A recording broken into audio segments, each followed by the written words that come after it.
মানসিক চাপ যেভাবে ব্রণ বা চর্মরোগের সমস্যা বাড়াতে পারে। দীর্ঘদিন ধরেই মনে করা হতো মানসিক চাপের একটি বড় প্রভাব পড়ে ত্বকের ওপর।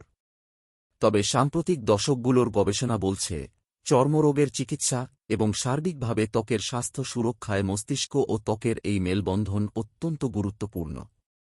লন্ডনের সাইকোডার্মাটোলজি, মনোচর্মরোগ বিজ্ঞান বিশেষজ্ঞ ডাক্তার আলিয়া আহমেদ বলেন, শারীরিক এবং মানসিক দুই ধরনের চাপই আপনার ত্বকের ওপর সরাসরি প্রভাব ফেলতে পারে। তাই চর্মরোগ বিশেষজ্ঞরা অনেক সময় নিজেদের গোয়েন্দার মতো মনে করেন, যারা রোগীর শারীরিক লক্ষণের পাশাপাশি তার মানসিক স্বাস্থ্য, ঘুম, খাদ্যাভ্যাস ও জীবনযাত্রার খোঁজ নেন। মস্তিষ্ক ও ত্বকের সেই দুষ্টচক্র।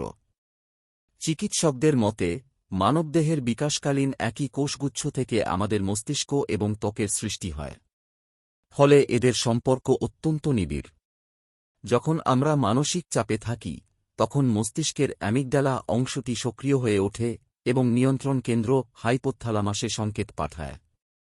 এর ফলে শরীর থেকে কোর্টিসল, স্ট্রেস হরমোন এবং অ্যাড্রেনালিনের মতো হরমোন নিঃসৃত হয়ে রক্তে মিশে যায়। এই হরমোনগুলো শরীরে প্রদাহ বা ইনফ্লেমেশন বাড়িয়ে দেয়, যা ত্বকের সুরক্ষা কবচকে দুর্বল করে ফেলে। ত্বক তখন আর্দ্রতা হারায় এবং বাইরের ধুলোবালি, পরাগরেণু বা অ্যালার্জেন সহজেই ত্বকে প্রবেশ করে একে শুষ্ক ও সংবেদনশীল করে তোলে। হরমোনের কারসাজি। মানসিক চাপের সময় নিঃসৃত রাসায়নিক উপাদান ত্বকের সেবাসিয়াস গ্ল্যান্ড বা তৈলগ্রন্থিকে উদ্দীপিত করে অতিরিক্ত সিবাম তেল তৈরি করে। এই অতিরিক্ত সিবাম লোমকূপ বন্ধ করে ব্রণের জন্ম দেয়। একই সঙ্গে মানসিক চাপ শরীরে জীবাণু ধ্বংসকারী অ্যান্টিমাইক্রোবিয়াল পেপটাইডের মাত্রা কমিয়ে দেয়। ফলে ত্বক সহজেই ব্যাকটেরিয়া বা ফাঙ্গাস দ্বারা আক্রান্ত হয় এবং জঠোসা কিংবা দাদের মতো সংক্রমণের ঝুঁকি বাড়ে। চিকিৎসকেরা একে একটি দুষ্টচক্র বা ইচোস্ক্র্যাচ সাইকেল বলে অভিহিত করেন। মানসিক চাপের কারণে ত্বকে চুলকানি তৈরি হয়, আর চুলকালে ত্বকের ক্ষতি হয়ে চুলকানি আরও বাড়ে। এই বিরক্তিকর অনুভূতি রোগীর মানসিক চাপ আরও বাড়িয়ে দেয়, যা প্রকারান্তরে ত্বকের অবস্থাকে আরও শোচনীয় করে তোলে। মুক্তির উপায় কি? ইয়েল বিশ্ববিদ্যালয়ের মনোরোগ ও স্নায়ুবিজ্ঞান বিভাগের অধ্যাপক রোজিতা সিনহা জানান, মানসিক চাপ যখন নিয়ন্ত্রণের বাইরে চলে যায়, তখন মাথা ব্যথা, অনিদ্রা বা খিটখিটে মেজাজের মতো লক্ষণ দেখা দেয়। এই অবস্থা থেকে মুক্তি পেতে তিনি নিয়মিত ব্যায়াম ও মাইন্ডফুলনেস মেডিটেশন বা সচেতন ধ্যান করার পরামর্শ দেন। নিয়মিত ব্যায়াম।